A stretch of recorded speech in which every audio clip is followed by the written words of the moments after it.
ወታደር ነው ክብር ዘበኛ ውስጥ ያደገ ነው በማረጉም 50 አለቃ ደርሷል አሳዳጊውም እሱም እኩል ነው ያገኙት ማረጉም ማለት ነው ማናቸው አሳዳጊው ገብሬ አበበ ይባላሉ ተራ ወታደር ነበር ክብር ዘበኛ አንበሳ አምጥቷል ታሳድጋላችሁ ሲባል ማንም ሰው ፈቃደኛ አልሆነ እንግዲህ ወታደር ሞት ያለበት ወታደር ግን ጠበንጃ ይዞ ነው የሚሞተው የሚዋጋው ግን ከአንበሳ ጋር እንዴት ነው እንት ማድረገው ሁሉም ፈራ ያው እሱ ገብሬ እጁን አውጥቶ እኔ ያሳድጋለሁ አለ እንግዲህ እዛ ፎሬን መመሪያ ሲሰጥ ማለት ነው ወታደሮች እንግዲህ አንድ ላይ ነው በካምፕ የሚቀመጡት አንድ ክፍሉ 30 40 አንድ ላይ ሆነው ከዛሬ ጀምሮ ገብሬ ለብቻ ከአንበሳ ጋር ቤት ይሰጥና ታሳድጋለህ ተብሎ ገልገል አንበሳ ነች የመጣችው ያችን አንበሳ እንግዲህ ከ27 አመት በላይ አብሮ ነው እንትን ያደርጉት ይሄን አንበሳ እና አንድ ክፍል ነው ክፍሉ አንድ ክፍል ነው ጓዳ የለው ምንም ነገር የለው ከአንበሳ ጋር አንድ ክፍል ሰውየው ተኝቶ ማታ አንበሳው ሊበላ ይችላል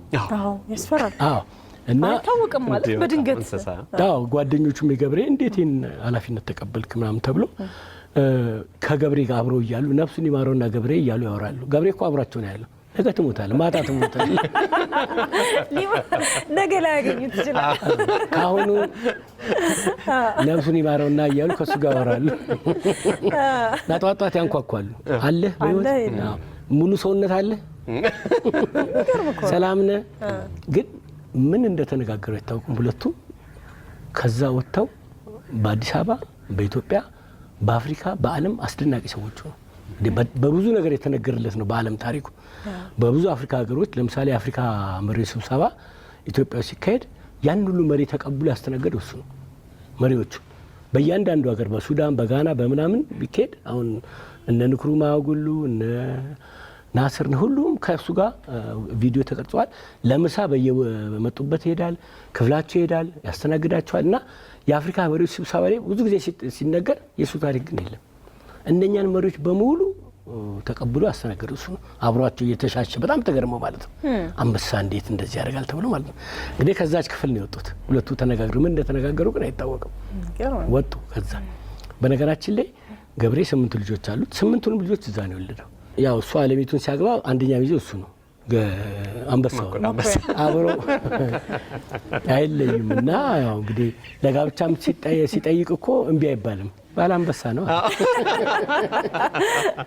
አንበሳው እና እዛ ክፍል አሁን ታና ሀብታሙ ገብሬ ይባላል ጸጉሩ የአንበሳው ቀለም ነው እውነት እኔ አሁን አንዳንድ ሰዎች በህክምና እንዲህ አይነት ነገር አለ እርጉዝ ሆና እናቱ በምታየው ነገር በምታየው ቀለም እና እንደዛ ነው ጸጉራቸው 8ቱንም ልጆች ያሳደገው እሱ ነው ገብሬም አለሚቱም ወደ ሌላ ጉዳይ ሲሄዱ ለአንበሳ ተሆኖ ጻሚሉት እንግዲህ አንበሳ ሊበላ ይችላል ምን ሊያረግ ይችላል ብዙ ነገር አለ እንግዲህ አንተ ያው ባለ ብዙ ሙያ ነህ ጋዜጠኛ ነህ ጸሐፊ ነህ የእግር ኳስ አሰልጣኝ ነህ ከዛ በተጨማሪ ደግሞ ሬዲዮም ላይ ቴሌቪዥንም ሾው ታዘጋጃለህ በተለይ የሬዲዮ ላይ ባለቤትህንና ልጆችን የምትጠራበት ነገር አለ ሁሉ ጊዜ እንደ ቲም እሱ የምትልበት አስተውሰን ደስ ይለኛል በጣም ስለማከብረው ሬዲዮ የማግቢያው ላይ ማለት ነው ገነነ መኩሪያ ይባላል የአስቴር ባለቤት እና ወድና ይሮማ አባት በሚል ነው እንትን ለየት ለማድረግ በጣም ጥሩ ነው እንጂ ለባለቤት ለልጆች ያለን ክብር እየገለጽክ ነው እኔ በጣም ነበር ማስታወስማ ቤተሰብን ያስታውቃል ማስታወስማ ያስፈልጋል ካው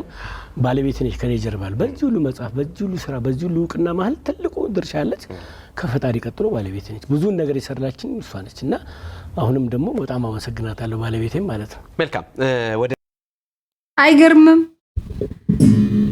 አይገርምም ወይ የእውነት በጣም ደስ ይላል እኔ የእውነት ስለገነነ በጣም በሰማው ቁጥር በጣም ያከበርኩት ነው ሄድኩት የእውነቴን ነው የምላችሁ እመኑኝ ለኢትዮጵያ እንዲህ አይነት ትልቅ ባለውለታ የሆኑ ሰዎች ጊዜያቸው ይመጣል ስማቸው አሁንም ቢሆን ከመቃብር በላይ ነው ግን ጊዜያቸው ይመጣል የሚነክሱበት የሚገባቸውን ክብር የሚያገኙበት ጊዜያቸው ይመጣል የመኩሪያን ታሪክ እስቲ እንቀጥል የመኩሪያ ታሪክ የሚለው መጽሐፍ በራሱ መኩሪያ የሚለውን አንበሳ ስያሜውን ይዞ በዛ ታሪክ ላይ የተሰናሰለ ነው እዛ ላይ አንድ ያሰፈርከው ሐሳብ አለ መኩሪያ የመኩሪያ በተለይ ከባህሪው አንፃር ከአንበሳው ባህሪ አንጻር አንበሳ ብቻ ነው ብሎ ለመቀበል ይከብደኛል ብለህ ያነሳው ሀሳብ አለ። ስለሱ ሀሳብ ጥቂት ነገር ነው። አዎ ሻፍት ኢን አፍሪካ የሚል ፊልም አለ። ሻፍት ኢን አፍሪካ ማን ነው? አንድ ኢትዮጵያዊ ሰርቶበታል አይደል? 4 ኢትዮጵያውያን ናቸው የሰሩት። ራሱ አንበሳው አለ። 4 ኢትዮጵያውያን ደበበ እሸቱ፣ ወጋየሁ ንጋቱ፣ ዘነበችና መኩሪያ 4 ኢትዮጵያውያን ሰማይ ሰግጥ መኩሪያ አራተኛው ተዋናይ እንደ ሰው ነው እንደ ሰው እና እንደ እንትን ነው ብሎ ለማለት ይቸግራል። ለምሳሌ አሁን የኢትዮጵያን ባንዲራ ያወርዳል። እሱ በጣም የሚታወቅበት ነገር እሱ ነው። በኢትዮጵያ ባንዲራ ላይ በጣም ትልቅ እንትን አለው። አየር መንገድ ነው የሚሰራው።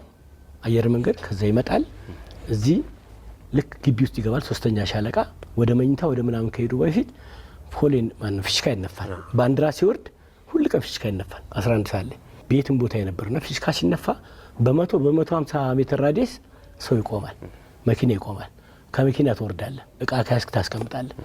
ባንዲራው ወርዶ እስኪያልቅ ድረስ አትንቀሳቀስም፣ አትነጋገርም። እና ብዙ ሰው ፍሽካ ከተነፋ በኋላ ባንዲራ እንደሚወርድ ስለሚያውቅ ቀጥ ብሎ ይቆማል። መኩሪያ ግን ልክ ፍሽካ ሲነፋ መቆም ብቻ ሳይሆን ባንዲራው ነው ያል ወርዶ እስኪያልቅ ድረስ ያል ያንን ባንዲራ እስካላወረደው ስል ወደ ምግብም አይደም ወደ መዝናኛ አይደም። እንግዲህ 3ኛ ሻለቃ ግንቡ ላይ ይወጣል፣ ለሰው ይታያል፣ ለሰፈሩ ሰላም ነው ወይ መኩሪያ ዛሬ ምናምን ነገር በሚቅ ይሸራሸራል፣ ለሰው ይታያል ከስራ እንደመጣና ያንን ከማድረጉ በፊት ባንዲራው መውረድ አለበት። በጣም ባንዲራውን ያውቃል። በያ ለምሳሌ የአፍሪካ ህብረት ባለበት ባንዲራዎች ምናምን ያያል፣ ባንዲራውን ይለያል እኮ የኛም ባንዲራ የትኛው እንደሆነ ያውቃል። በዛ በጥልቅ ነገር ነው እንትን ያደረገውና እዛ ቤት ውስጥ ከቤተሰቡ ጋር ያለውን ነገር እንግዲህ እዛ ቤት ውስጥ አብሯቸው ነው የሚኖሩ። ከነሱ ጋር አንድ ክፍል ነች ክፍሏ።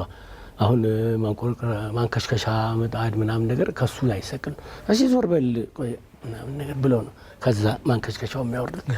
እራት ሲበላ እዛ እንግዲህ አብሯቸው ነው ያለውና በፍቅር ነው ያለው አብሮ። ከዛ በነገራችን ላይ ቅዳሜ ቴሌቪዥን ላይ ሬስሊንግ ምናምን ነበር ያኔ። ሬስሊንግ የታላቁ የቅዳሜ ምሽት የሚባል እነሱ ቤት ደግሞ ሁለቱ ናቸው ገብሬና መኩሪያ። ቤተሰቡ ቁጭ ብሎ ይላፋሉ። አይ ነጻ ትግል በደንብ ነጻ ትግል። አዎ ያኛውም ገብሬም ልብሱን አውልቆ ምናምን በትክክል ነው። ያኛውም በጀመራ ሽመለው ጠጅ ቤት የሚባል አለ። እዛ የሚጋበዙ አሉ በመኩሪያ ስም። እሺ ድሮ ኃይለ ሥላሴ ሙት አይደል የሚሉት መኩሪያ ይሙት ነው የሚሉት። ያው መኩሪያ ይሙት በቃ የሚጋበዙ አሉ። እስከ 8 ብር ቅዳሜና እሑድ ገቢ ያለው እሱ ገንዘብ ያገኛል በጣም ብዙ። ከአየር መንገድ ቱሪስቶች መጥተው ወጣ ይነሳሉ፣ በአካውንት ይቀመጣል። የራሱ መኪና ነው፣ ነዳጅ ራሱ ነው የሚሞላው። ሰራተኞቹም የራሱ ናቸው። ለምግቡ የሚያወጣው በቀን 10 ኪሎ ነው የሚበላው። ያንን እንትን ያደርጋል እና ሽመለው ጠጅ ቤት ገብሬ ጠጥቶ ሲመጣ ያፏጫል ተዘጋጅ ብሎ። ያኛውም ስትሬቺንግ ይሰራል። ከዛ በኋላ ይታገላሉ። በቃ በጣም ይታገላሉ። በኋላ ቤተሰቡ ግን ለገብሬ መስሎ ለመኩሪያ ነው የሚደግፈው። ገብሬ ሲወድቅ አይስቁም።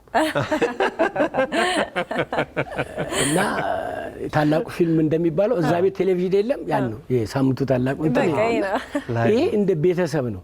ከዛም ወጥቶ ከሰው ጋር የሚያሳይ ለምሳሌ ትልልቅ የመሳፍንት ምናምን ሰርግ ላይ ይጠራል።